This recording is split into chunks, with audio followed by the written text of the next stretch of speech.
for backup. As a result, we believe this session is extremely important. Let me take the privilege of introducing our guest speaker before starting the session.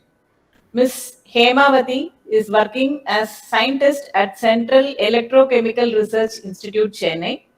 She completed her bachelor's degree in electrical and electronics engineering in Anna University BAT campus, Trichy, and received master degree in engineering in power system domain in Annamalai University, and she is currently pursuing PhD. She is an experienced electrical and electronics research engineer and participating in electrochemical and electromechanical research and development activities for various applications. She got experience in PCB design and development. She is mainly involved in BMS, the battery management systems, lithium ion battery, and exposure in lithium ion battery based energy storage solutions. She develops a generic BMS algorithm for lithium ion batteries, including the electrochemical model of lithium ion. Her professional experience include design, development, controls, testing, and product management. She worked on modeling and simulation of XEV application and lithium batteries and implemented with Simulink, MATLAB, UART communication, and CAN communication. She is also into the testing and validation of lithium-ion battery pack, cell, module, pack HV cell, mathematical modeling and simulation of electrical vehicle, BMS, battery management system, HW, XEV application. Her work also involves BTMS, that is battery thermal management system, wireless charging, and DC to DC and AC to DC high frequency. Her research interest includes electrical vehicle modeling, EV charging systems, buck boost converter, buck converter, boost converters, applications for solar energy, applications for wind energy, and applications in PCB based work. She worked in various capacities such as engineer, project associate, assistant professor before joining Central Electrochemical Research Institute. She has around 10 publications in reputed international journals so far. She has been the guest speaker and delivered lectures on many government approved programs and at prestigious universities and organizations. With this little introduction, I am handing over to Ms. Hemavati. Please, ma'am. Yeah. Good afternoon to everyone. Thank you for your introduction, ma'am. So first I will share my screen.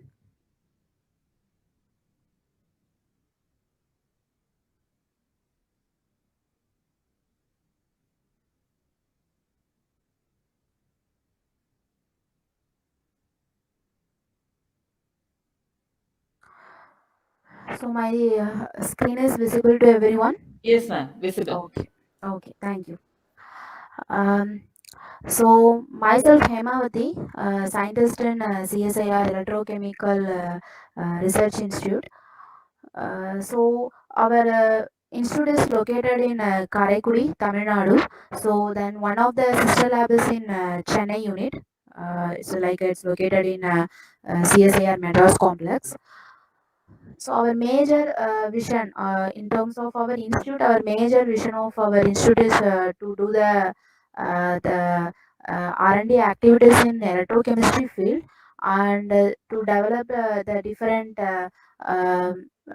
resources and devices in terms of electrochemistry, and we are doing the also we are collaborating with the industries for the R&D developed devices into the commercialization. And particularly my research area here is the design and development of battery management system, battery thermal management system, and development of battery pack for electric vehicle energy storage applications. So these are all my research areas that presently in our institute. So then majorly what are the programs like in terms of college students and school students, we are doing the major for school students we are doing some webinars for the understanding of the electrochemistry field, and for college students we are providing the particularly for master degree students, ME, MTech and MSc students, we are they can come and do their final year project in our lab. That is the type of facility we have in our institute. Okay, so now coming to the point, so I'm going to take a lecture in challenges in marine batteries. So, uh, first, the why are ships becoming electric? Because of we already have enough fuels. We are using the conventional fuels, but why we are moving? Why we are need a transition into the electricity? Not only in the marine, everywhere. It's come started with the portable application to ended with electric vehicle, marine. So everywhere we are now depending upon the electricity. So why the transition happened, particularly in the marine industry, means basically in the present decade, one of the most discussed issues that of tackling and mitigating society's negative impact both on human health and the environment. The society pollutes and harms the environment through various ways, such as unhealthy emissions. For example, sulfur, we can say the greenhouse gases, particularly carbon dioxide emission, and other greenhouse gases emissions are sulfur dioxides and nitrogen oxides. So, in marine, the marine industry is one of the part of the transportation sector, which is responsible for nearly 14 percentage of the global greenhouse gas emissions. So it's making it the fourth biggest sector in the emissions globally. Okay, you can see here nearly one big ship emits as much as carbon dioxide is equal to nearly 70,000 cars. So it's globally we can consider in the marine application means the emission is more compared with all other transportations. And what are the main what are the sources of air pollution caused from the marine industry? So it's there are two category. One is the port operation. So another is one is the vessel operations. So port operation is port operations is the landward emissions and vessel operation is the seaward emissions. So here you can see the port operations, they are road vehicles, non-road mobile machinery and port facility energy usage. And vessel operations are is in port and vessels at sea. So the what is the idea behind to reduce these emissions? How to reducing the negative environmental impact? The first transition is happened first in first stage we used alternative fuels we concerned, for example biofuels, hydrogen, liquefied natural gas, liquefied petroleum gas, methanol. There are different alternative fuels. The in first step of transitions we developed, and these type of fuels, the alternative fuels will reduce the carbon dioxide emission. On the second stage we use the hybrid technology. Some of the ship engine manufacturers, they have started producing dual fuel gas engines to allow the use of both the natural gas and the conventional fuels. And the third level of implementation is the new technologies. It's like a energy storage technologies called as a batteries, fuel cells, the remaining what are all energy storage devices. So these are all now the present and the future technology in the marine industry, and this to be very strongly considered and recommended in the marine applications, not only in marine, in other transportations also, to reduce the carbon dioxide emissions. So the next, so what are all the local and global emissions? So the what are the emissions, like what are the pollutants is there means mainly carbon dioxide and nitrogen oxides, sulfur oxides, particulate matter. So everyone knows carbon dioxide is a major greenhouse gas and contributing to climate change and ozone acidification. So it's a major storm have a negative impact on public health. And in terms of marine industry, we can say it will this increase in acidity has the adverse effect on the marine life and the ecosystems. So nitrogen oxides is a collection of gases of various combination of nitrogen and oxygen, and this is also will provide the negative impact on human health.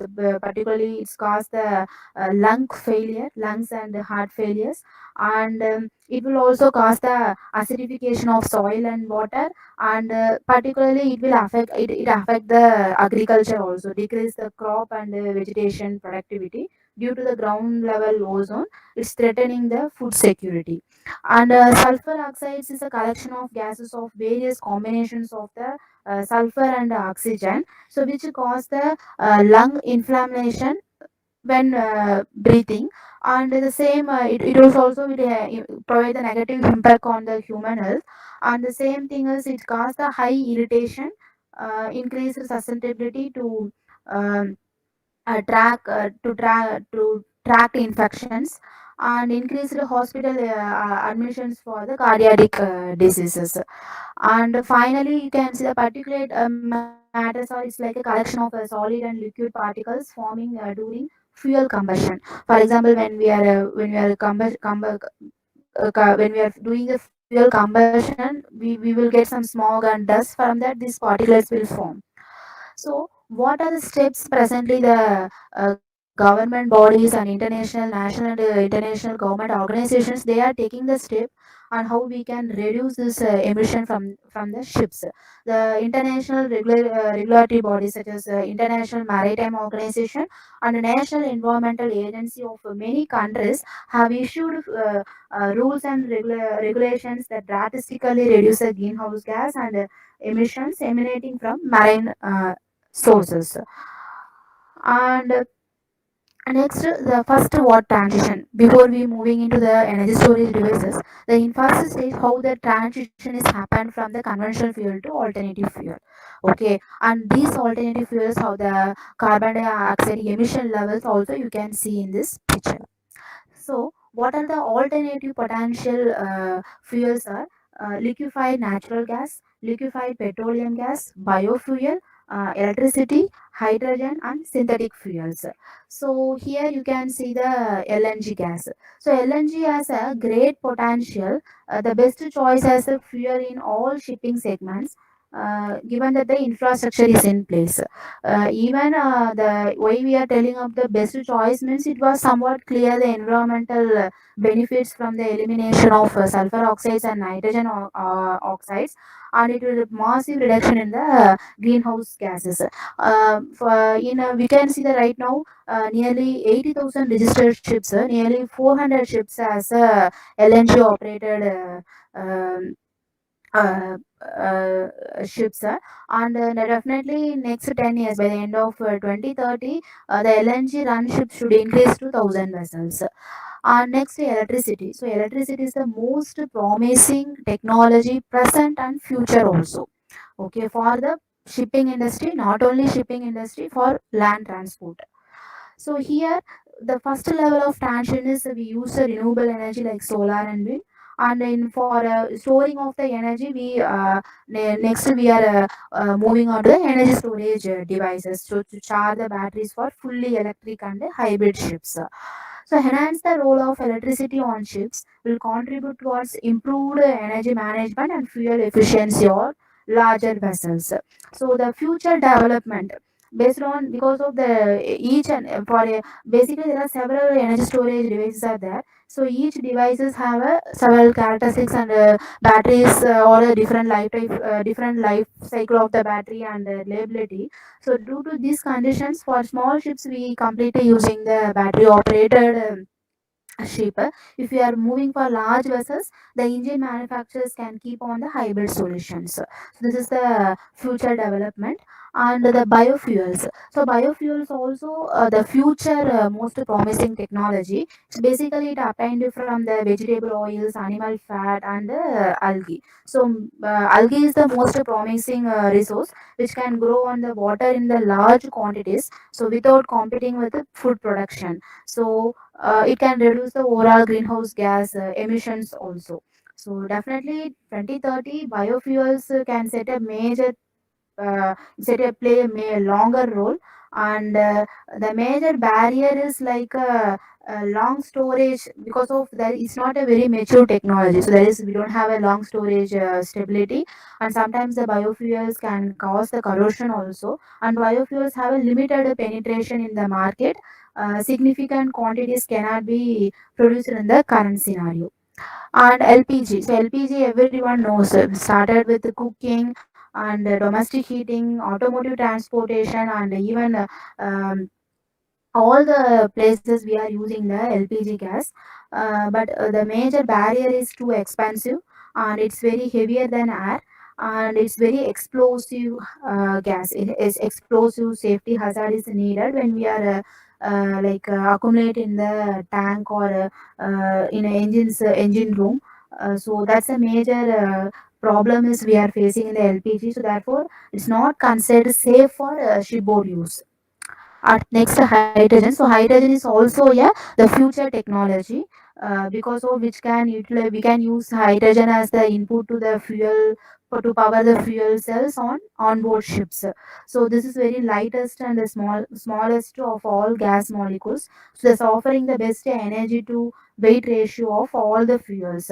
So barrier means basically the compressed hydrogen requires the more space than conventional fuels. And if you are handling the liquid hydrogen means the storage space is less, but some cryogenic conditions of the temperature we need to maintain when we are using the hydrogen. So the major barrier is cost. If cost is the investment cost also very high, and the weight and size of the fuel tank also very high, and a very important consideration is increased safety considerations required on board ship. Okay. And these are all alternative fuels, and these fuels for comparing with conventional fuels, somewhat it reducing the carbon dioxide emissions. That is we can see in this picture. And next we see about how is energy storage relevant to ships. So the first consideration is the emission. So we can why we why we are moving into the electricity is carbon dioxide to reduce the carbon dioxide emission. That is the first initial case. And what are the other cases on why we are energy storage is needed to the ships means basically um, the diesel generator is based island power generation systems on board most ship most ships, coupled with a cyclical load demand and safety and environmental consideration. So make energy storage the natural choice for increased safety, efficiency, lower emissions, and reduced operating cost. So you can, for example, you can see there are two different loads, 10 megawatt and 5 megawatt. So definitely for safe network operation, more than 10 megawatt of connected generation capacity is required to support an average load of 5 megawatt. So the which type of resource we are using, definitely that resource need to support the both peak and the average power demand, both need to support. So here if we are using without energy storage means we the energy the generator need to support the both the loads. But if you have a energy storage device means it will support and it will provide the whether a high peak demand or a low demand or average demand. So in from this case, what are the five main areas where energy storage can bring the support? The first point is spinning reserve and peak shaving and load leveling, network resilience and stability, shaft generator load transfer, hardware operation. So spinning reserve, by using energy storage to provide the engine-less spinning reserve, the same amount of short-time network resilience can be achieved without running excess generator capacity, because of the energy storage will provide the backup, and it also support provide the sufficient time for another generator to be started, synchronized and connected to replace the failed mission. So there it will be provide the major, it will provide the greatest uh, feature or greatest in the spinning reserve feature. And next peak shaving and load leveling. In this category, average load, sometimes average load is supplied by generator with the peak load supplied by the energy storage devices. The total load is if sometimes the total load is below the generator capacity, so the remaining amount of energy is used to the charge the energy storage devices. That is we can say here peak shaving and load leveling. And network resilience and stability. Basically, the energy storage devices does not suffer from the sluggish transient response, as energy release and the response in is almost instantaneous. So therefore therefore definitely the energy storage device can be used to effectively to support the network, known as the grid support in the power generation industry, significantly reducing or eliminating the sags and surges. So that is the use of network resilience and stability. And shaft generator load transfer.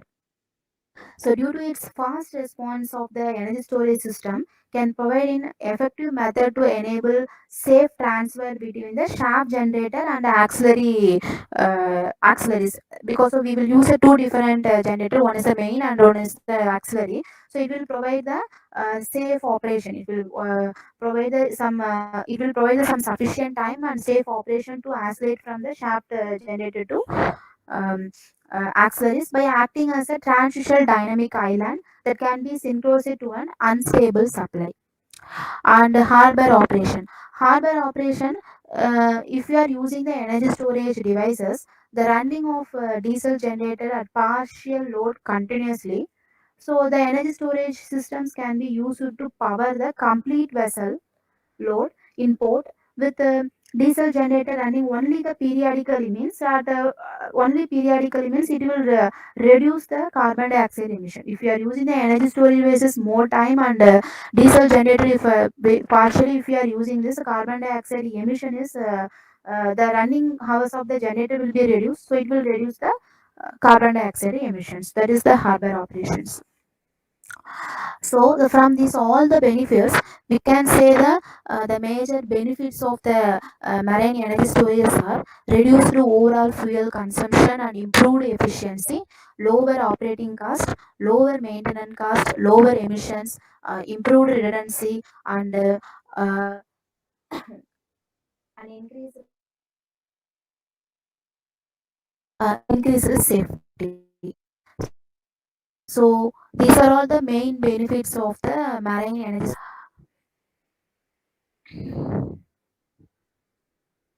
And the next we see about what are all the energy storage systems. So before we are moving into the batteries, basically what are all the energy storage devices are there and where we are using these devices, that is we are going to see about here in this classification. So there are three different energy storage devices are there: electrical energy storage, chemical energy storage, mechanical energy storage. So in this mechanical energy storage devices, the pumped hydro. So pumped storage hydro, the most successful energy storage systems due to their fast response and the storage capacity. And the pumped storage hydro have been proven to be the excellent reserves. Uh, Basically, we are using this type of pumped storage hydro for their long lifetimes of the and the stability. We are using this pumped storage hydro is a very ideal storage systems. So basically, we are where which applications we are using means like energy storage applications, we are using the pumped hydro storage. And next is a flywheel. Flywheel is like a rotational energy is stored in a large rotational cylinder where the energy is maintained by keeping its speed constant.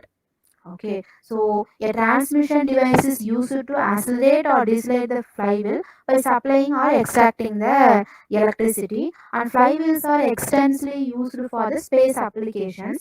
And also, latest generation flywheels are reported to be suitable for the grid applications also. But the problem in this storage, the high level of self discharge due to their air resistance and bearing losses, so make it less efficient. And next, chemical energy storage. And here the particularly electrochemical storage devices are battery and fuel cell.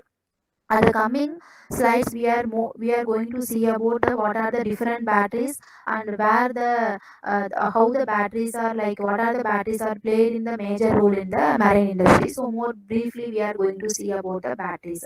So basically, batteries have the distinctly different market segments. Started with applications of electric and electronic devices, EVs. And home application, even megawatt scale grid integrated applications. So based on our application requirement, it will be vary, like its size, capabilities, technologies, everything will be vary how we can choose the battery. it's based on the application requirement. And the presently there are uh, uh, presently there is a different more R&D activities are going on in the battery to increase the maturity level of the battery technology, even compared with the conventional fuel cells. And next, the electrical energy storage. So electrical energy storage is the like ultra capacitor, we can say the super capacitor. So it's also we used in initially, maybe we can say in 1970s, the super capacitor we used for backup for computer memory, but due to their high power density, the main specific feature of the ultra or super capacitors have a high power density. Due to that scenario, we are using in the space applications, aircrafts, and even very long lifetime, and even can withstand lack of cycles. And the super Excuse me, ma'am. yes, I'm ma'am. sorry to interrupt you. Yeah, yeah. Like, what is the major difference between normal capacitors, what we use for storage, and the ultra capacitors, ma'am? It is only the energy density or the size? Basically, madam, even each every energy storage devices have a different features. For example, you can see the present batteries have a high energy density. Okay, but power density is very less compared to the ultra capacitor or super capacitor. But super capacitor have a very high power density, but energy density is very less. So that's why if sometimes you can see the space application or the satellite application, for initial ignition we will provide the high amount of power. Okay, not we need a sometimes we need a fraction of second, we Like, have to provide during the starting and all, we yeah, need more yeah, energy. yeah. For So, example, vehicle also you can say in starting we will provide the more power. more power. So, power density is more for Yeah, such batteries. yeah. Okay, So okay, the understood. yeah, and that's a main ultra capacitor. And next is superconducting magnetic energy storage. And this is like we can say here in this technique we are using the superconducting coil and the cryogenically cooled refrigeration system that once charged stores the energy in the magnetic field, so created in the coil for an extended period of time. Okay, so these are all like different energy storage devices. And how we can like characterize these devices based on the application requirement. So in this picture you can see we can showcase the different batteries based on the power density, energy density, and in terms of the discharging time frame also. So for example, short discharge time resources, mainly the discharge for seconds or minutes, uh, and have a energy to power ratio definitely of less than 1.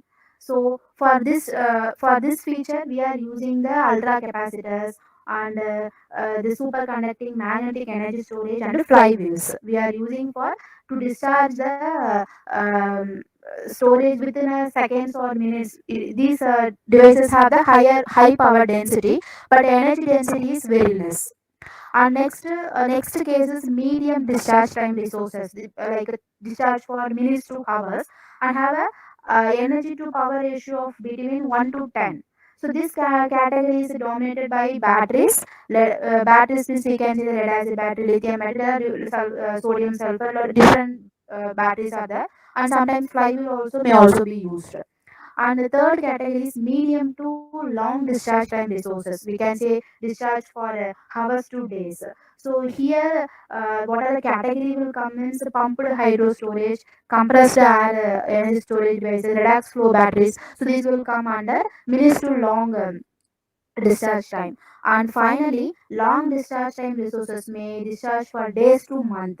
Okay, and here they include the hydrogen and synthetic natural gas. For example, we can say sometimes the large amount of solar power on grid will produce large amount of energy in the summer month, but significantly less in the winter. So storing excess generation in the summer as hydrogen or natural gas and converting it back to the electricity in the winter would allow a time shift of generation from one season to next.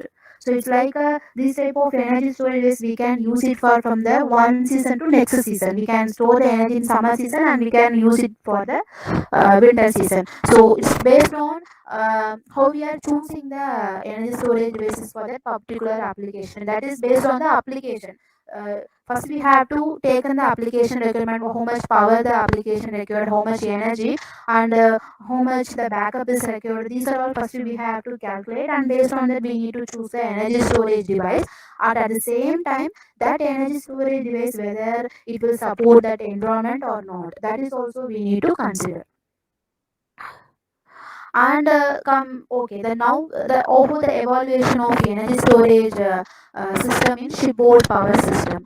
So you can see this single line diagram of evaluation of shipboard power system. So there is a numerous modern developments happen. So first in the initial stage, uh, this is a conventional shipboard power system. So this is the initial stage we used, and here we maybe used the alternative fuels like LNG or some catalyst we used to hybrid propulsion and so on. And the next stage, integrated AC power system. So in next stage is a game changer is integrated power system. So here the implementation of the this integrated power systems have been firstly implemented in terrestrial microgrid. Then this application is extended to all electric ships. The increased concerns over fuel economy and environmental issues have enforced the marine transport industry to hunt for fuel efficient and lesser emission solutions. And the next is the improved category is like a game changer is integration of energy storage devices. So here the power electronics offer a major role in fuel saving, particularly by the integration of this energy storage devices and electrification of propulsion system through variable speed drives. So this is the transition how it's happened from conventional to integrated, how we are adding the step by step the game changer, how it located came into the integration of energy storage devices. And also the several works have been conducted in recent years, especially in the last decade, to improve the energy storage capacity, because of a typical single energy storage technology which can prove higher power and energy density, greater lifetime, and other such applications is not likely to be developed in near future. Therefore, in order to improve the capabilities, maybe in the next technology we can use a hybrid energy storage systems. Maybe we can use the battery with fuel cells or battery with the supercapacitor, whatever. So that technology also presently looking on it. This is like a whether hybridization is started with the first hybridization started with the natural gas with the conventional gas, and same conventional fuel with storage devices. Again, another hybridization is two different energy storage devices. And next, the evaluation of battery integrated on onboard ships. So the already we seen about these things. The first category we used a diesel electric drive. So in this category, diesel generators generate the electricity. The electricity then drive the electric engine which moves the ship's propeller. That's the first stage. And next stage is the hybrid drive. Here we use the small capacity batteries or onboard in addition to the internal combustion engine. We can say the best example we can say the internal combustion engine vehicles like two-wheeler, three-wheeler sadhana. There we are using the lead acid batteries. That lead acid battery will provide the sometimes it will support like starting, or if you are using the car means the battery will provide the power to the ACs. So there is a some supporting part we are using the batteries in the internal combustion engine vehicles. Okay, so the same thing also here I am telling about the marine also. So on the other hand, they can be switched on additionally for a short time when a power peak is needed. On the other hand, they can store surplus energy such as from the diesel generator. So this would allow the ships to sail using nothing but electricity for some time. And completely fully electric drive, it's like there is no internal combustion engine on board. all the energy comes from the batteries. That is called as a fully electric ships. Okay, and even this type of ships is there, but basically, like if you are the energy storage requirement is very less. For example, if a very small size ships means the energy requirement is very less, so there we can use a fully electric operated fully battery operated ships. But sometimes if like very higher specification of the vessels means, there we can use the hybrid technology. And now we are going to see about the different batteries. So what are the batteries presently, and what are the present batteries, and what are the past, present, and what are the future technologies where the marine, the it will be support, what are the batteries will support in the marine technology. So these are we are going to see about in the coming slides. And first we see about the lead acid. So everyone knows lead acid is a very like oldest technology, very mature technology. First we used lead acid in the all the applications, started with the UPS and EV also, and even marine also we are using in the lead acid batteries. It's very promising technology, proved technology also. And here lead acid battery, the cell consists of the positive electrode of dioxide and the negative electrode of sponge lead. So the two electrodes are separated by a micropore material and immersed in an electrolytic solution of diluted sulfuric acid. So here the typical values for the energy density are 30 to 50 watt hour per kilogram, and the cell voltage is around 2 volt. So it's very less voltage when, because of when we are comparing with lithium ion battery, this lead acid battery's energy density is very less, and the cell voltage, each cell voltage also very less. So nowadays this technology is adapted for the cars, internal combustion engines, or backup power in the UPS applications. And we can maximum discharge rate is 3C. And what are all the different lead acid batteries are there means PET cell, gel cell, and absorbed glass mat. From these three categories, this absorbed glass mat, this type of battery is like a very promising technology in the marine, because of the most versatile type for marine use in the AGM battery.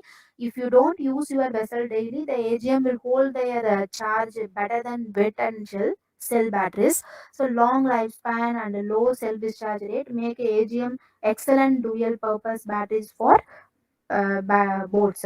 Because of dual purpose means basically there is two categories are there. One is uh, we will use the batteries during the engine starting, and sometimes we will use consider need to the deep cycle, number of cycles, or how much we are discharging the batteries. So based on that category, the compared with the other the wet and chill, AGM is a very versatile type for marine use.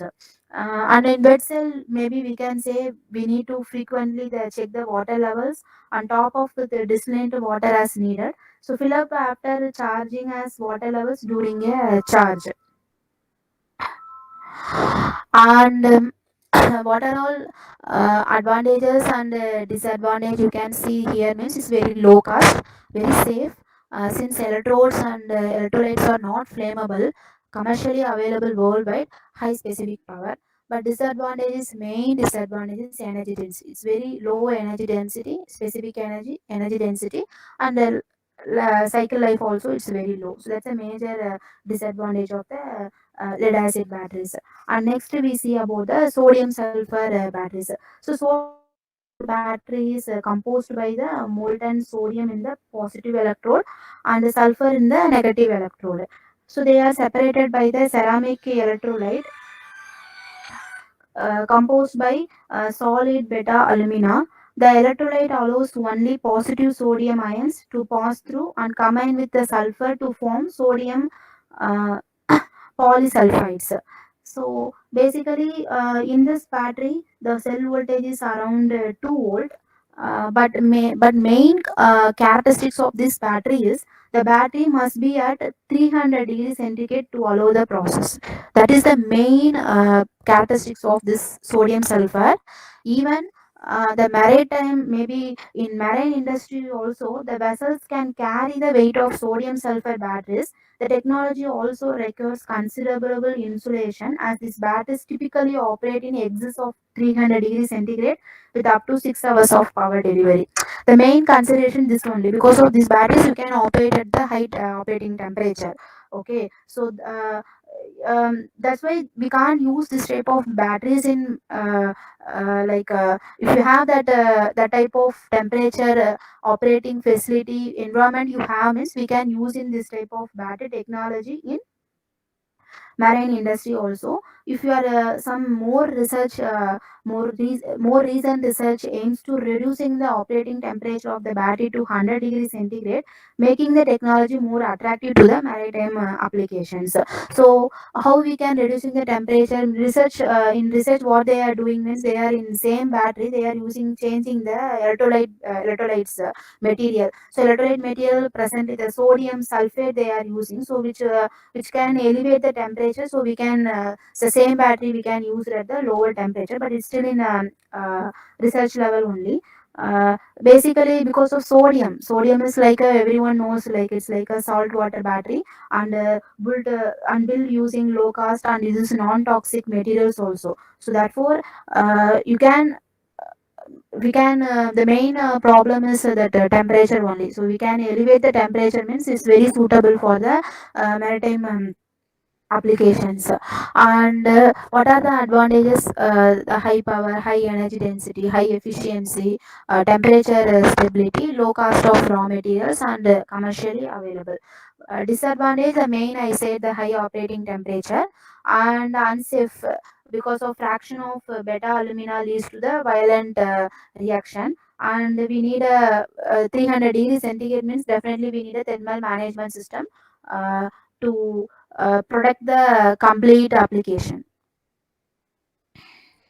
And next we see about the nickel based batteries. So there are different nickel based batteries are there. This is the few technologies are very mature technology, particularly nickel cadmium and nickel metal hydride batteries.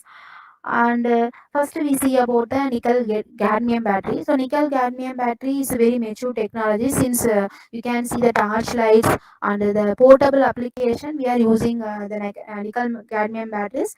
Even we are using the UPS applications also. um, so nickel hydroxide, nickel uh, oxyhydroxide is used as a cathode material, and cadmium in the anode. So here electrolyte is and the solution of potassium hydroxide. So this technology is a very economically very lower cost also. But nickel cadmium also the same disadvantage, energy density is very less. That's why we are not using like high power high energy application. We are not using the nickel cadmium material. We are using the up to the portable level, we are using the portable applications. And next is the nickel metal hydride batteries. So nickel metal hydride batteries is used the nickel the same what we are using, the cathode material is same, and the hydrogen absorbing alloy, and cadmium hydroxide for the anode. So here electrolyte is the same material, potassium solution of the potassium hydroxide. So here the during the operation of nickel metal hydride, it could produce the hydrogen. Thus, good ventilation is important in the room to avoid explosive concentrations. So it's like this is also some mature technology. Comparing with lithium cadmium battery, somewhat it has a higher specific energy, nearly 40% higher specific energy. And it's also have the main drawback, it have a high self discharge rate compared with these batteries.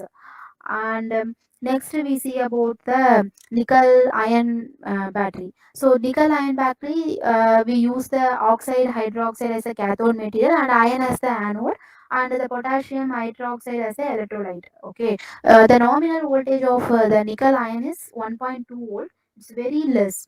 If for example if cell voltage is very less, means you have to use a more and more batteries you need to connect to attain the desired voltage level. That's why we have to increasing the cell voltage, means if you have a higher cell voltage, means the number of cells will reduce for that application. Ma'am, what do you mean by nominal voltage, ma'am?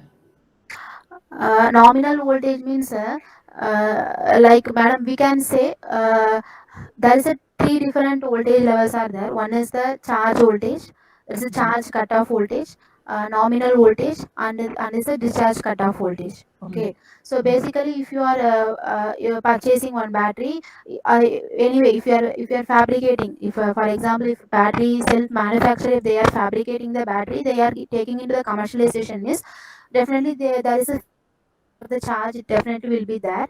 Okay, and we called as that is, as we can say, as the nominal voltage. Okay, basically we can say the voltage, that's all. If Ma'am, technical like wise, we have AA and AAA batteries. uh, So the voltage rating, what is given is the nominal voltage. Are you trying to say that is the nominal that voltage? is the nominal voltage, yeah. But if you Okay. are charging that battery, it Uh, will rise to some voltage level. okay. It Yeah. may rise or it may be around this Yeah. 1.2 So volts. for example, I will tell you, for lithium ion battery, we will tell the 3.6 volt as a nominal volt.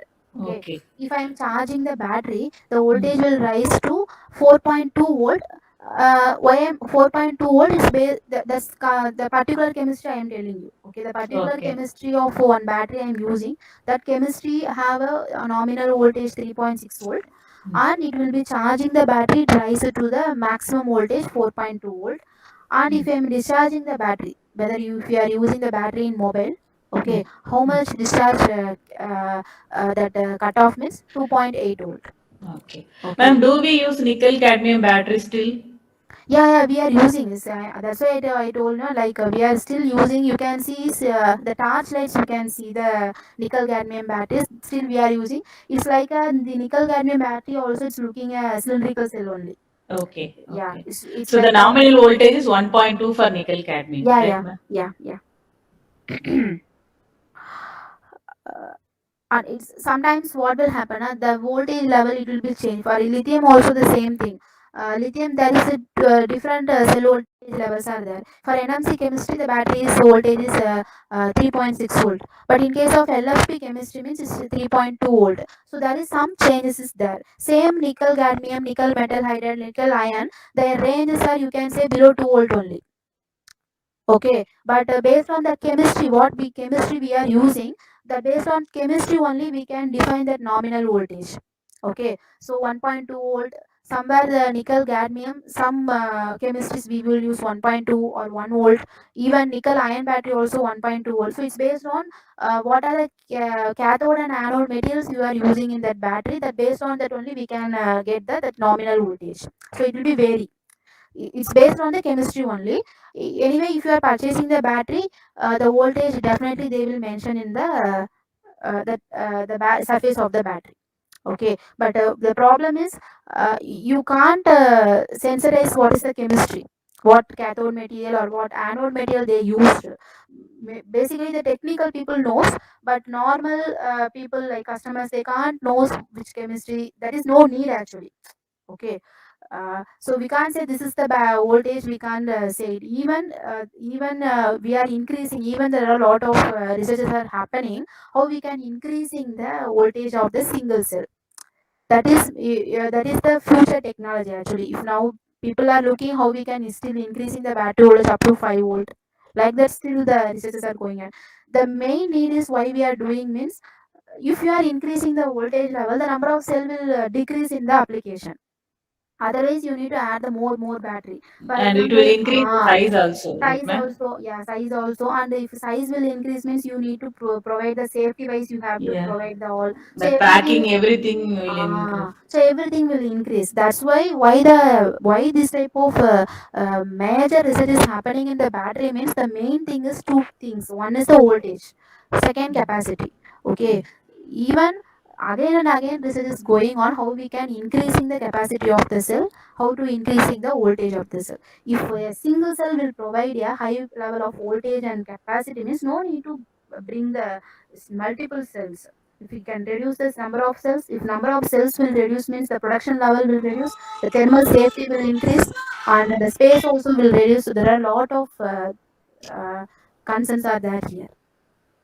Ma'am, I have another doubt. Like Yeah, yes. we are mentioning the characteristics of the battery. Mostly, we are mentioning in terms of specific energy, energy density like that. Like Yeah. for checking the discharge level, we are checking the specific energy and all. So, what is the difference between the specific energy and energy density, madam? Actually, specific energy we can call as like a watt hour per volume, and the Mm. energy density maybe we can call the watt hour per kilogram. That is the major Oh, whole, okay, the unit okay. So, only is changing. per weight and per volume. Okay. Yeah, yeah. Density is per volume, ma'am. Yes, Oh, energy is per kilogram. watt Okay. hour per kilogram we will tell energy density. Oh, Specific okay. means we can say the watt hour per Wall. volume. Okay, okay, ma'am. Thank you. And these are the nickel ion batteries, and the next is nickel zinc battery. Nickel zinc battery is similar to the nickel cadmium battery, same cathode, and anode is here we are using the zinc. So this have a voltage level is 1 point higher voltage cell voltage is 1.65 volt, and this nickel zinc specific energy is 100 watt hour kilogram, and maybe cycle life we can say 200 to 300 times it will provide it. So there is no toxic materials, low cost, high power output, good temperature operating range. But disadvantages is the same. Again, I am coming to the point: specific energy, energy density. Comparing with lithium, this all batteries is very energy density is very less, and voltage of the single cell also is very less, and high self discharge rate is also is there. And nickel hydrogen batteries, so nickel hydrogen batteries also the nominal cell voltage 1.25 volt, and the major advantage of nickel hydrogen batteries are a long service life, even complete discharge cycles. That is the main advantage of nickel hydrogen battery, and a good calendar life due to low corrosion and minimal self discharge, and remarkable temperature performance of minus 28 degree to 40 sorry 54 degree centigrade. And again major disadvantage is energy density. Okay, so these are all batteries are we can use it for the portable applications, but if you are looking for high energy density high energy applications or ev marines, these are all like it's not as suitable. But if any if we are improving any research activities, we can do it here, because of even this you can say nickel hydrogen is good, long lifetime is there, even you can discharge this battery deep cycle, and good thermal temperature conditions also. But major drawback is energy density. So if you are increasing the if your major research is happening to increasing the characteristics of nickel hydrogen means maybe we can even we can use future this type of batteries for the high power applications. And next, flow battery or redox flow batteries. So flow batteries generally generate a voltage between two electrodes as electrons move through an electrolyte. Wherein conventional batteries, for example, conventional batteries you can say here I am comparing with lithium ion also. The electrodes electrodes of metal or carbon, and the electrolyte remains fixed between them. So flow battery works by pumping a charge carrying fluid, the electrolyte, which is stored in the tanks, through the separated electrodes to generate this voltage and current. So what's the major advantage of flow batteries is energy capacity is limited only to the size of the electrolyte tanks and can be theoretically indefinite. The power capability also easily increased by adding the more cell stacks. If you are adding the more cell stacks means you can easing the power you can easily increase as the battery energy and power are entirely configurable. And the main disadvantage we can say, um, low energy density because of 20 to 80 uh, whatever per volume, and a specific energy of 20 to 35 maybe whatever per kilogram. And the high price of electrolytes also hindered the application. Madam, you want to ask something? Yes, ma'am. There Yeah, is a question in the chat box from yeah. one Mr. Ganesh. What is meant by decouple energy? Decouple energy. Yes, ma'am. Mm, Decoupling of energy means mm, The point The is type given in of your advantage list, ma'am. okay. Can decouple energy and power characteristics. Oh, okay. Can decouple energy and power characteristics. Okay. Actually, here the flow batteries, we can say like I already told you. Here we are electrolyte. We are putting in the tanks. Okay, we can it's like a liquid, we can store the electrolyte which is stored in the tanks. So therefore you can increase the energy and power as based on the cell stacks. That's why we here mentioned the can decouple the energy and the power characteristics. Whether if you want to increase the energy, uh, energy means you based on that you can add the cell stack, and if you want to increase the power for power characteristic cells, if higher power characteristic cell you can add it. So that's why we can change the characteristics of the flow battery based on the energy and power. If you are thinking about lithium ion battery, basically the previous technology have a good energy density, but power density is very less compared with other energy storage devices. But here what they are telling is flow battery based on your cell, the cell level stack. If you have a good high power density cell means you can add up it, and maybe if you have a good energy density cell you have means you can add up. So that is a you can decouple the energy and the power characteristics. That is you can we can say here the one more advantage. And the disadvantage is like I already told you, like the electrolyte we are using here as a liquid and we keep it in the tank. So that's why sometimes it will be very toxic fluids, and that is the major disadvantage. That's why we are not this type of batteries we are not used in electric vehicles or vessels also. The main drawback is this only, the toxic fluids. Okay. And the second is the very low specific energy and energy density. So majorly we can keep on like increasing the um, thermal stability, or we can increasing the thermal temperature condition will be we can keep it in safe means then can be prevented under this type of nominal operation. Okay, because of this is a very high risky due to this toxic fluids, and these risk conditions are typically brought about by unfavorable state of charge or temperature or thermal conditions.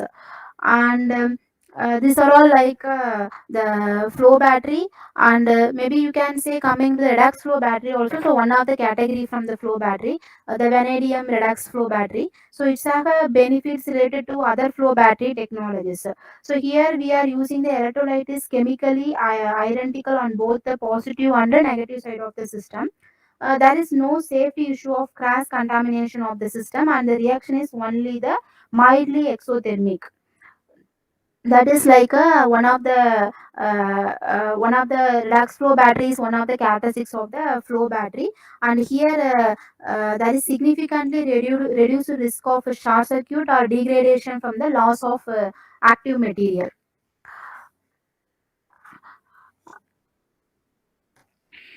And next we see about lithium ion battery technologies. Lithium ion battery technologies can be characterized by the cells. So based on the use of ion conduction electrolyte located between the two electrodes. So the electrolyte consists of lithium salts dissolved in the organic carbonates. The two battery electrodes are separated by the porous membrane necessary for electrical insulation. So this is we can this is separator, and we can see here this is the positive current collector and this is the negative current collector.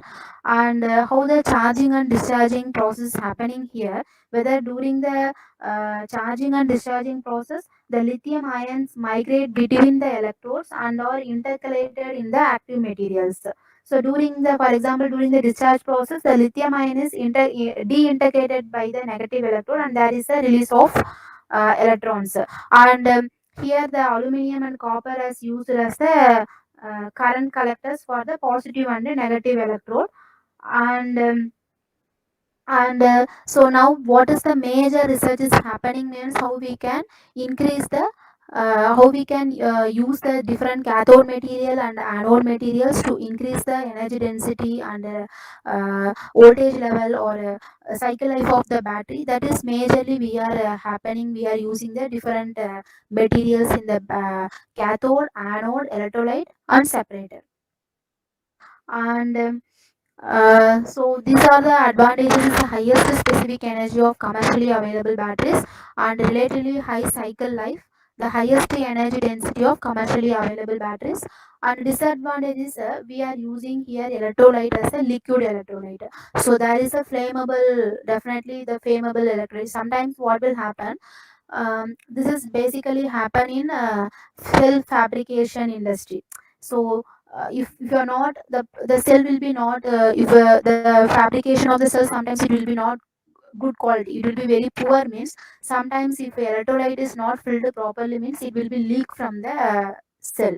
So if electrolyte will be leakage will be happen means it will next level it will be tends to the like a damage of the battery. So that's flammable, it's the fire will be happen. So if you avoid means the present the future technology is solid state battery. So solid state battery there electrolyte is not a liquid, so it's like a solid, so therefore there is a definitely will not happen the flammable. And potentially limited availability of the materials, that's a very important point here.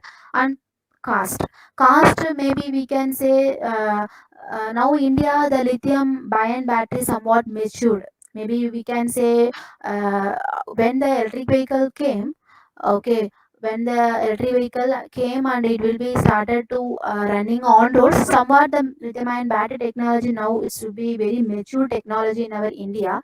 So when it came that time cost is very high when we are importing the batteries, but now somewhat the cost has also reduced, and even the cost will be definitely will reduce because of the few industries and the government bodies, they are taking care to develop the self fabricating industry, because of the main problem need a high investment cost. Okay, so there is a some like some steps are happening in both side, in industry side and also government side also. So they are going to develop a megawatt scale or gigawatt scale. A few companies already started to develop this facility. So once the facility will come into the India means definitely the cost will be reduced. You can basically lead acid battery, the main advantage is cost, but now definitely lithium ion main disadvantage is cost only, so definitely it will compatible in future. And the potentially limited available of the materials, definitely because of lithium ion batteries the main is lithium there is no sources India. Okay, so somewhere in other countries only we are importing that lithium materials. So there we will be somewhat lag. But if potential the lithium potential is available in our India means the definitely this one disadvantage also we will uh, uh, like eliminate in the in from this in this category. But maybe in future maybe we have to check whether lithium source is available or not, and otherwise we have to provide the alternative battery. That's why I said the sodium ion batteries. So sodium ion batteries, sodium is much available in India. Because of we will get in seawater. So there is a the present a lot of research is also going in the sodium ion battery. It's not in mature level, but even in future 10 years it should be coming to the mature level. And Ma'am, the yes, batteries we are using in mobile phones, yes, yes, smartphones, it's lithium battery only, no? It's also a combination lithium ion. yes, madam. That's a lithium ion battery only. Lithium ion battery. Yeah. And even in ships, no, ma'am. Previously, we were using lead acid battery. Now, Present. people are talking about lithium ion batteries, but for the reasons you quoted, it's of liquid form, and there is a higher probability of that's fire hazard. People are talking for different alternatives like lithium air batteries. Is there a category lithium air battery, madam? Yes, madam. Yes, that is the future technology. Maybe I will cover in future slides lithium ion battery. Okay. This is the present. Presently, for actually lead acid, maybe I can tell you the past, because of now presently. all the application, even marine also we are using the lithium battery. Okay. Okay, but still Okay. lead acid also we are using, but lithium ion we are started to do the initial level test, and we are using in marine also we are using the particular chemistry of lithium ion batteries we are using. But you said now the flammable, even see all the batteries you coming to the point, even the battery will be not good quality means first stage if you are not first stage if the quality wise the battery is not good means even lead acid also whatever the battery if quality wise is not good means definitely some damage will happen. And Okay, proper maintenance should be there, no? that is, yeah, proper main, that is the first stage. So anyway, definitely that type of poor quality of battery definitely will not come into the market because of there are a lot of tests going after that only they are taking into the market. So that's not possibility is very less Madam, of, I have a small yes doubt. sir, For yes sir. electric vehicle, which is the uh, most suited? Which type of battery? Now lithium battery only sir, lithium battery why I'm telling means it should provide the all the it will cover all the specifications of the application. For example the application it's require this much power, this much energy, and this much backup time. This all conditions it should be covered by the lithium battery. So that's why presently in electric vehicles we are using the lithium ion battery, particularly NMC chemistry we are using. It's proven. Even you can see in our India also, in even our Chennai also, you can in on road two wheelers like Ather, Bajaj. So there also they are using the There is a lot of two-wheeler and four-wheeler started in yes, the market. yeah, So yeah. both two-wheeler and four-wheeler are using the same lithium-ion battery. uh, Both are lithium ion battery, but that configuration, maybe we can say configuration is different, and the size of the cell also different. For example, lithium ion battery there are different shapes of the cells are there, different form factor of the cells are there. One is a cylindrical cell, pouch cell, and prismatic cell. Okay, so cylindrical cell most probably you can see in the market the capacity is less only, maybe you can see up to the 5 Ah of the single cell battery, 5 or 7 Ah. Okay, but if you are moving into the prismatic and pouch means it's very higher capacity cells, even 50 Ah, 100 Ah is there in market. Okay, so What that's would why be the what they lifespan? lifespan is based, it's decided, it will be given by the cell manufacturer. Maybe they will give the 1,000 cycle, 2,000 cycle, 5,000 cycle, 6,000. We can't predict that, we can't say that what is the cycle number of cycles, this Is that that that should be decided by the cell manufacturer. design For factor? yeah, yeah. Cell manufacturer as well as by the usage, ma'am. How we are maintaining and how often we are charging, discharging like that, Yeah, ma'am. I will tell you, if you are purchasing one electric vehicle, they will mention the battery. They will not give you the battery specification, but what they will give the warranty. Warranty they will provide 2 years or 1 year, like that they will provide. That is their based calculation. They knows when we are they are purchasing the battery, they are purchasing the cell. For lithium ion battery, if you are purchasing the cell means there is a data sheet is there. From that data sheet you will get all the details, even you can get the cycle life detail also, the graph up to all the levels are there. So from that graph, from that data sheet, maybe they will mention 1,000 cycle means, okay, based on that their calculation they will provide the warranty, whether it is 1 year or 2 year, they have some calculation. They Okay. knows because of they are from the automotive industry background, how the people will use this vehicle and how many times they can charge this vehicle, that type of calculation they have. Okay, so based on that they are not providing the number of cycles for the customer, they will provide the number of years only. Okay. One more question, madam. Sarah has pointed about like electric vehicles. Like now, Ola also produced many, and it has also been purchased by many recent past. How it is reliable like normal vehicles, one because on-road conditions in India, it's not on par with the other countries, and also we do have like during rainy seasons and all, if there is a water logging, especially when the drainage is not good, will it affect the performance of the battery?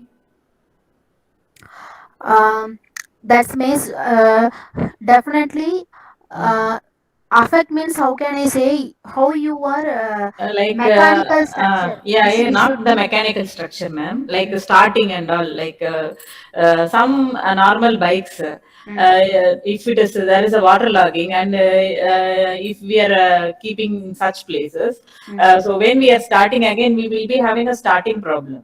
Like Yeah. if these kind of electric vehicles somehow, if they are drowned in some kind of a water for some reason, due to this drainage problem or due to heavy rain or some calamities, is it capable of charging immediately? Uh, Madam, I will tell you. Mm. Basically, lithium-ion battery. Definitely, we have to keep it in. We need to like make the enclosure is waterproof. That is the first Mm. thing. Okay, the water definitely will not entering into the battery pack. Okay. If entering into the battery pack, the battery will damage because of water is the connectivity. Water is a connective element. Okay. Okay, so if even I told you now, if a poor quality of the battery, the electrolyte will leak because of electrolyte is also liquid. It will Mm. leak from the battery, or the battery will damage. That is the characteristics of the lithium ion battery. So that's why even the vehicle manufacturer, they will provide that there are a lot of safety features. Even they will use the enclosure, waterproof enclosure, Okay. IP some In this standard. production. Yeah. So that type of production only they will use. Definitely the water will not enter into the battery pack. If you enter Okay. the even one more thing I will tell you, even Mm. like a very high power application called as buses or Mm. four wheelers, you can see the car. There is a one tray is there. The complete tray is the battery Okay. pack only. Even you can see the picture also in Google Images. Okay. So how that much battery we are using, how we can reduce thermal safety, how we can manage Okay. the thermal management. There we are using the liquid cooling technique. Okay. Okay, Okay. even that liquid cooling technique, what people are using, what technology they are using is cold plate. There you Mm. can send the mixture of water and glycol to cooling the battery. So here why I'm telling this technology means water is the conductive element. You cannot use the water directly to the lithium ion battery. Okay. Okay, even cooling also we are not directly using Okay. the water. Okay, we are mixing with the glycol, Mm. and we are entering that water also through the plate, not battery. Not directly to the battery. Yeah, Yeah. it will So, provide some as far base as plate. your deliberation, I can say that like manufacturers are taking care on the enclosure around the batteries. Yeah, definitely. And even not only for water, if any accident will happen, if you are Mm. driving the vehicle, even accident will happen also. There is a three abuses are there, ma'am. Mechanical abuse, thermal abuse, and electrical abuse. If even these three abuses will happen means, okay, first what will happen means it will affect the battery pack. But how we can prevent, that is very important. It will be provide the initially the information will provide by the battery management system to stop the operation of the battery pack, to isolate the battery pack from the application. Even because of if any damage will happen in the battery pack also, it will affect the Mm. driver also, that Okay. application also will affect. So that's why we are using the battery management system. The battery management system will stop the operation of the battery pack. Because of if any accident will be happen means first it will damage the vehicle. The once that vehicle will damage means instead of the battery pack will be any damage will happen means the internal short circuit happen. If internal short will be happen in the cell means that is the first level of uh, like that is the first level of internal short circuit. Then once the internal short circuit will be happen means the temperature will increase. Mm. Okay, if temperature will increase means that will be detected by the BMS. Okay. Okay, so the BMS will detect the temperature. If the beyond the temperature level means first what will do, it will stop the whether charging or whatever, it will stop the operation. And second is it will isolate the battery pack from the Uh, vehicle or some other application. Okay, and third very important point is it will provide the information to the user. Because of you can't automatically stop, whether the user only need to stop the uh, vehicle. vehicle. And So that type of information will provide. So BMS is like a, we can say the, it's like a production. Without BMS you can't use a lithium ion battery, because of that is the initial level production. It will avoid the complete thermal runaway. Yeah. So yeah, every manufacturer will take care of the battery management system. In Definitely. addition to the size of the battery, we need to concentrate on the battery management system, right, ma'am? Yes, yes, definitely battery management system we have. Without battery management system, Uh, we can't use a lithium ion battery yes. pack, because of the complete production is handled by the BMS. So more sophisticated the battery management system, more will be the cost, right, ma'am? Definitely, because of if application requirement will be increased, the features of the BMS also will increase. For example, if you are using a mobile you anyway you will use a single cell. So number of features of the BMS it will be very less only. Okay, Okay. but if you are moving to the vehicle, number of features will increase in the BMS. If you are moving into the grid, megawatt level, kilowatt level storage, if you are moving means again the feature will be increased. Okay. Thank you. Thank you. Understood. Ma'am, why this lithium-ion battery charging is taking too long? Due to this main point is chemistry, sir. Okay, because of I will tell you, fast charging we can do in all the levels. We can electronic level. What is the meaning of the fast charging? We have to charge the vehicle within like Minimum period of time. yeah, minimum period like 15 to 20 minutes. We have to charge it. That's the first point. Second, if you are charging, if you are reducing the time, the current will be increased. Okay, but in electronical level, thermal level, we have all the maturity, high level maturity technologies we have. We can protect that current. Okay, but in chemistry level, we don't have that that maturity level of battery. We don't have to use the fast charging of the technology. Okay, so But that's why at madam present, also yeah, said madam, at present, a lot of charging points are available for EVs. yeah, So they take a maximum 90 minutes, 60 to 90 minutes. yeah. Same battery is used in the domestic this, supply. It takes nearly about 6 to 8 hours. Mm. Fast charging is available in the market. Sir, actually, fast charging, even see in other countries, what they are telling fast charging means it will be charged within a minutes. That is called as they are telling the fast charging in other countries. Okay, okay. But in our India, what they are called as a fast charging means even you can see the ether energy bike. You can the outside port if you are charging that bike, maybe it will take 30 to 45 minutes. It will take. That is they are considering in present in our India. Okay, That is okay. we are considering. Okay, So but fast charging means maximum 4 to 5 minutes. 4 to 5 minutes, otherwise we can say 10 minutes.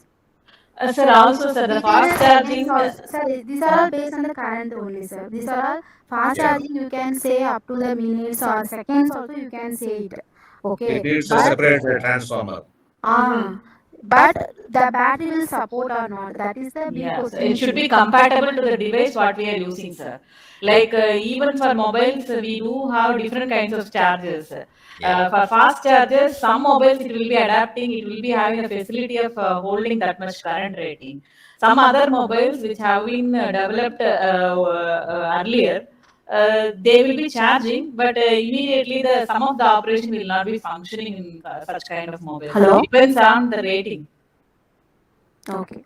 Yes. And one more thing, fast charging is not a completely fully charging. It will be called as a 80 percentage of the state of charge only. You can charge within a minimum time of the minimum time you can charge the battery up to the 80 percentage of the SOC, not 100 percentage. So remaining 20 percentage it takes two time. At least it will take a much time to complete the charge.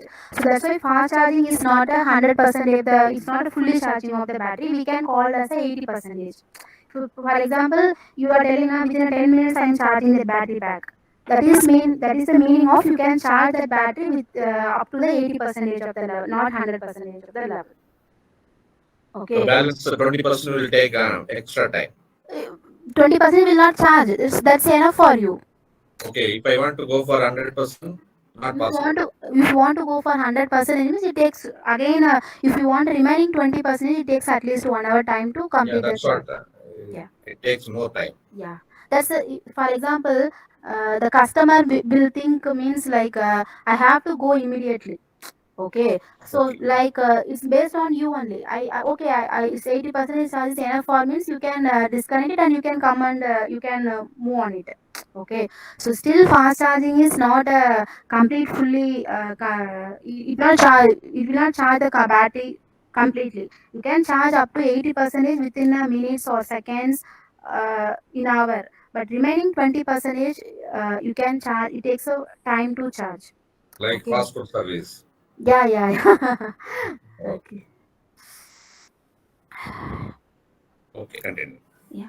And the next is the what are the materials, cathode materials and the anode materials. So cathode materials you can see the NMC chemistry and LCA, LMO and LFP. So this NMC is like a very mature technology and presently we are using in the e-vehicle applications. So NMC is nickel, manganese, cobalt oxide. So you can see this chemistry has a specification of good specific energy and we can say high specific energy, good specific power, good lifespan and good, the cost also is very moderate and fast charging. Up to the NMC chemistry, the fast charging is not a good feature. It's like a it's like very low actually. We can we have to improvise the cell chemistry means we can do the fast charging also, and safety wise also we have to improve the safety. So these are all NMC chemistry. So NMC chemistry like it's like we can call as how we there are different NMC have a different properties, like we can say nickel, cobalt, manganese, three different materials we are using. That materials is like a different ratios are there.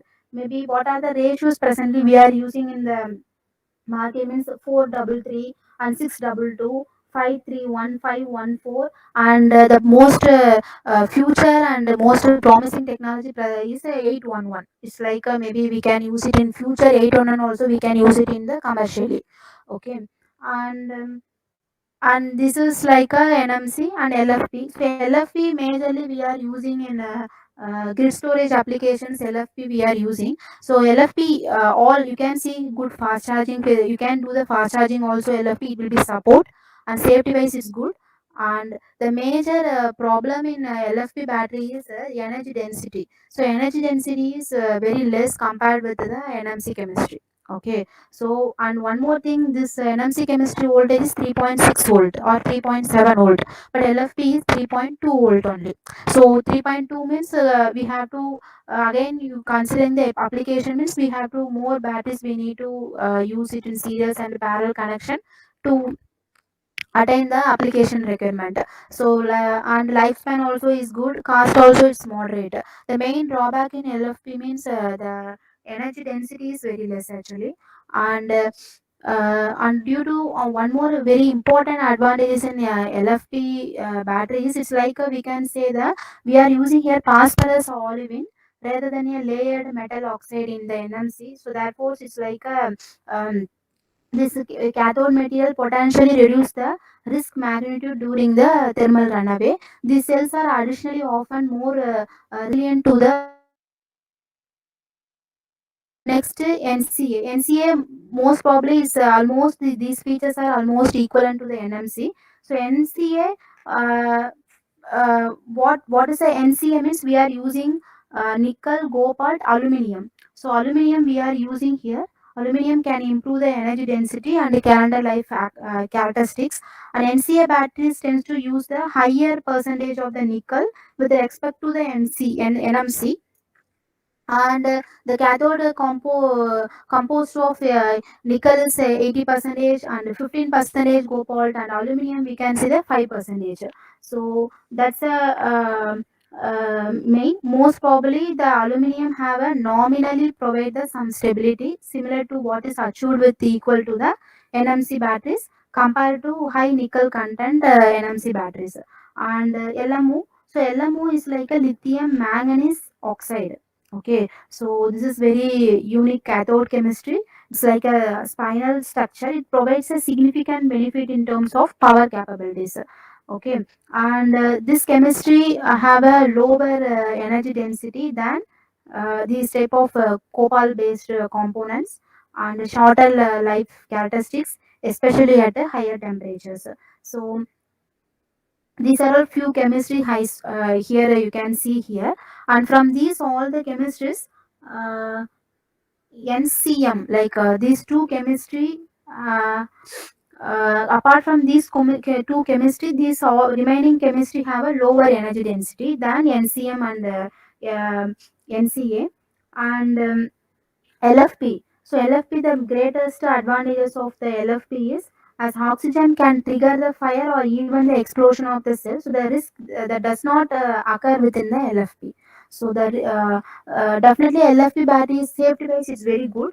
So you cannot attain any risk of fire. So that is will not happen in the chemistry wise in the LFP battery, and even no thermal effects up to the 300 degrees centigrade. Well, almost all cathode or oxide based materials exhibit strong exothermic effects, and if LFP is like maybe if you add any materials like manganese materials also, that is called as a LFMP. So LFMP, if you are added means it will increasing the energy density, because of comparing with the other batteries, LFP safety wise it's good, but main drawback is energy density and voltage.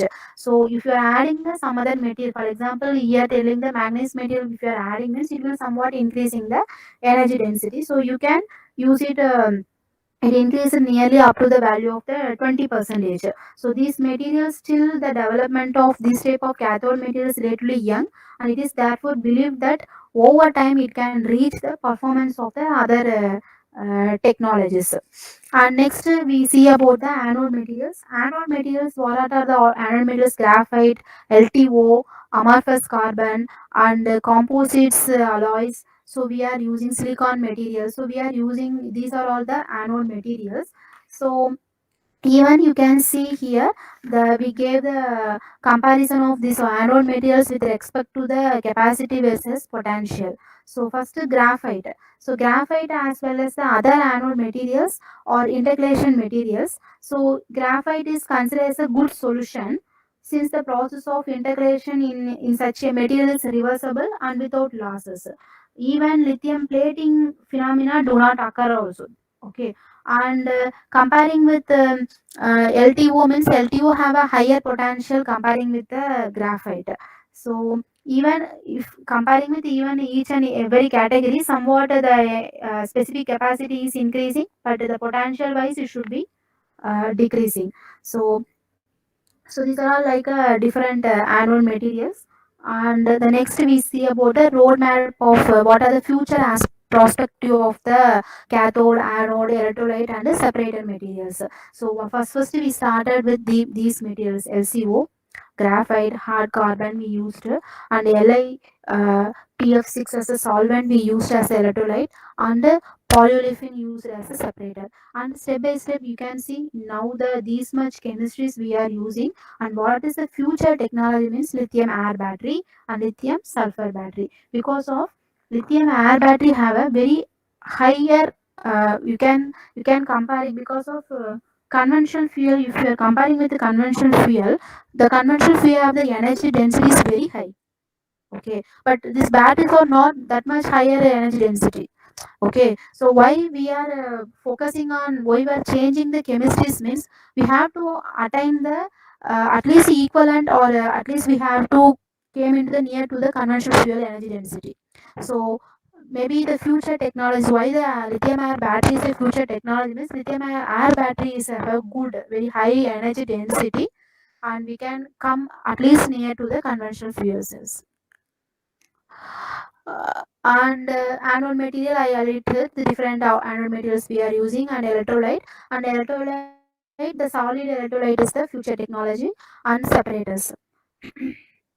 And what are the share of different battery chemistries presently in megawatt hour level, and based on the number of ships? So mostly you can see NMC chemistry only we are using, and you can number of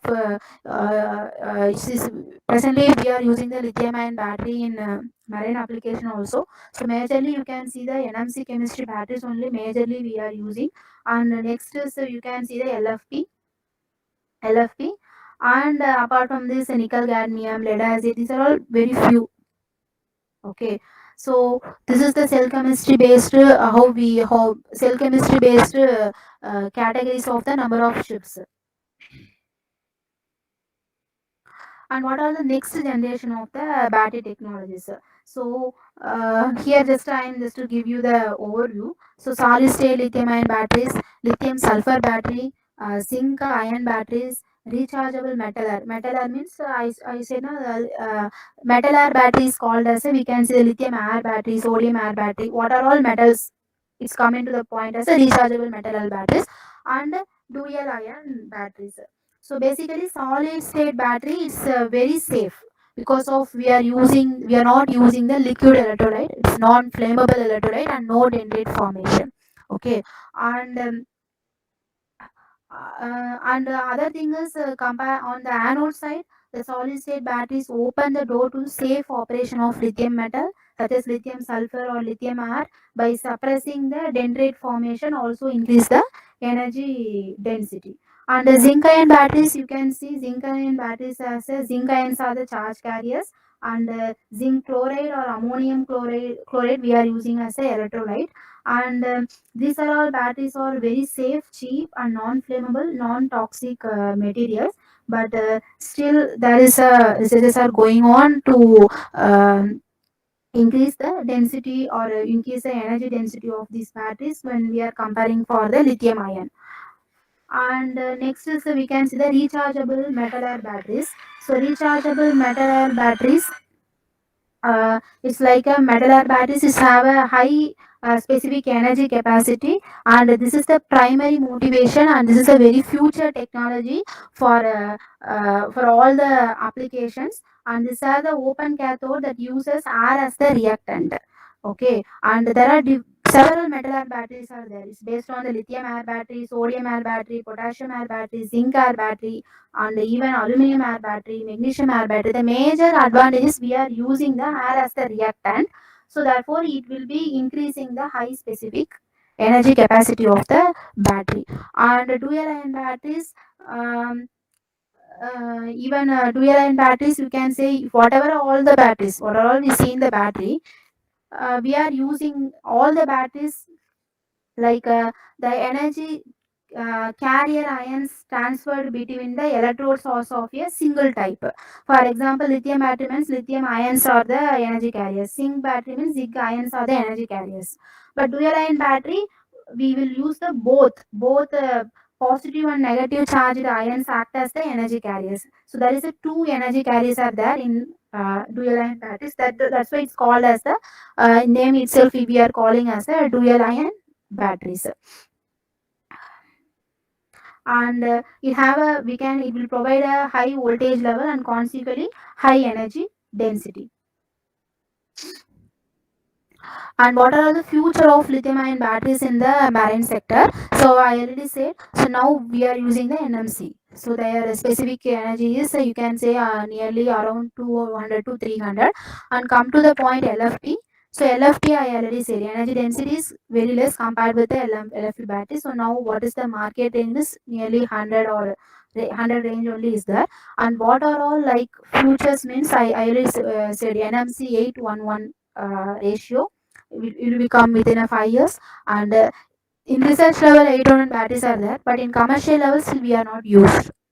And solid state batteries, and lithium metal cell, lithium air batteries. So these are all like a future lithium ion batteries in the marine sector. Even you can see the lithium ion battery, the energy density is very high comparing with the NMC chemistry cell, the present lithium ion technology.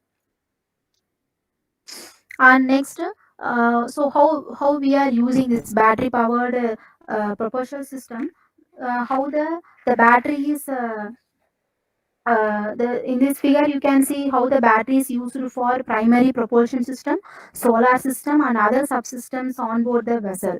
So here the charging of the batteries can be via the charging point near the port to reduce the load of the engine. So here we see about only the battery means here the battery. This is the battery room, and how we are constructing the battery room. Inside you can see it's based on the basically for marine applications, if it is very it's based on their application requirement, the the battery model will be also is decided. For example, you can see here the container. So in this container there is this much several batteries we are using. If you want a kilowatt hour level battery backup means, for example, if you want a grid applications, definitely we have to move for the megawatt or kilowatt hour backup.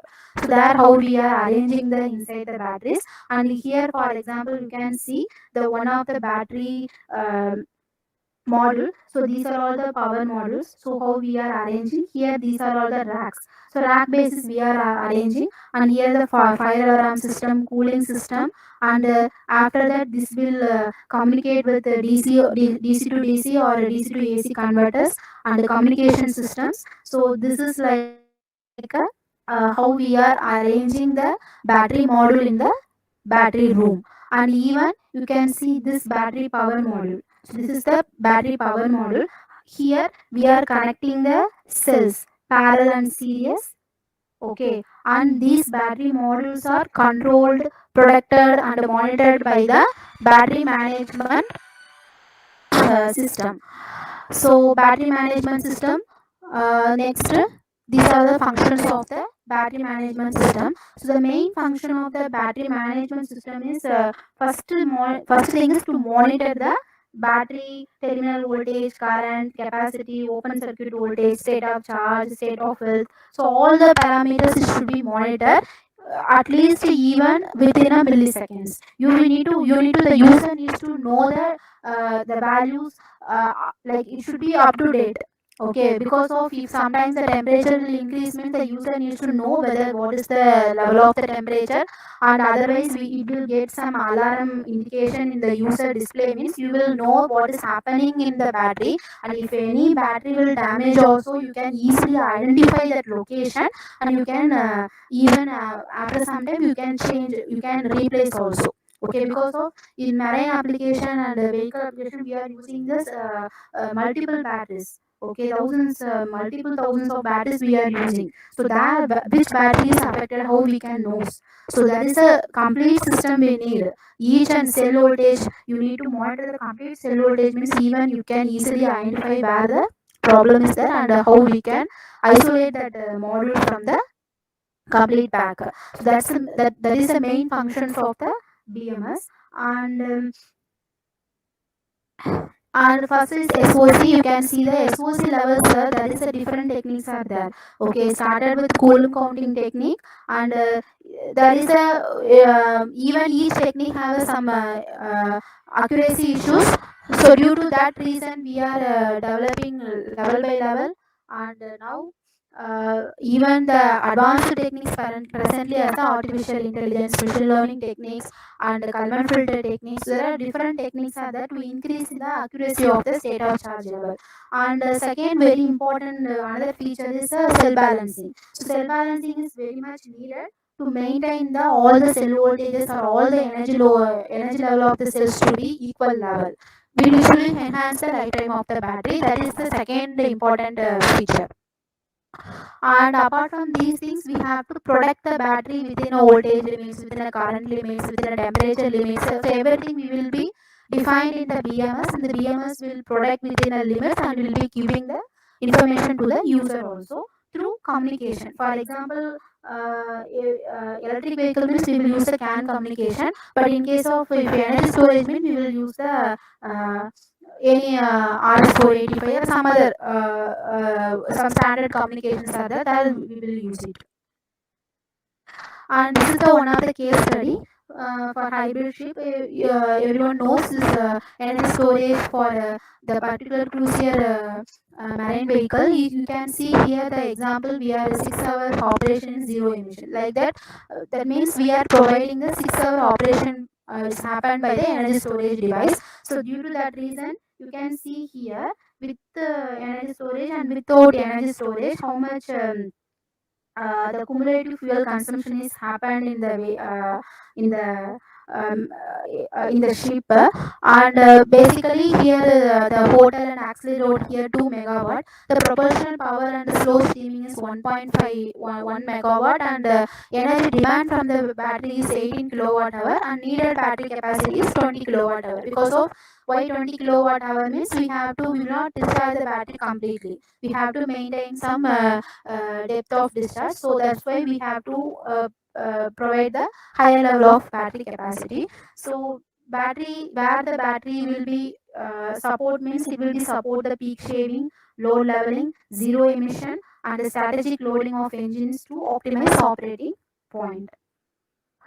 And thank you. Any questions?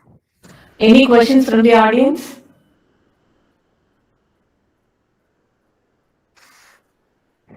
Audience can unmute themselves and ask your question. Otherwise, you can post that in the chat box.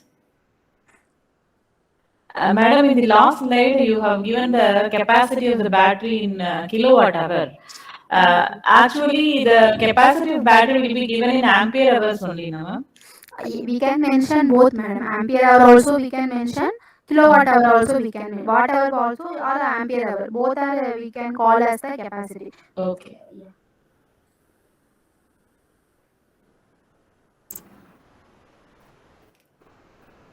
You can stop person more. Ma'am, there is a question from a participant, one Miss Shruti. What is the minimum and maximum SOC to be given in BMS in marine vessels? This is not based on the marine. This is based on the battery only. For lithium-ion battery, what is our SOC DOD? What we are maintaining is 80%. So also it depends upon the capacity of power needed, no, ma'am? Yeah. Ma'am, could you please switch on your video for a while so that we can take a screenshot? Okay, madam.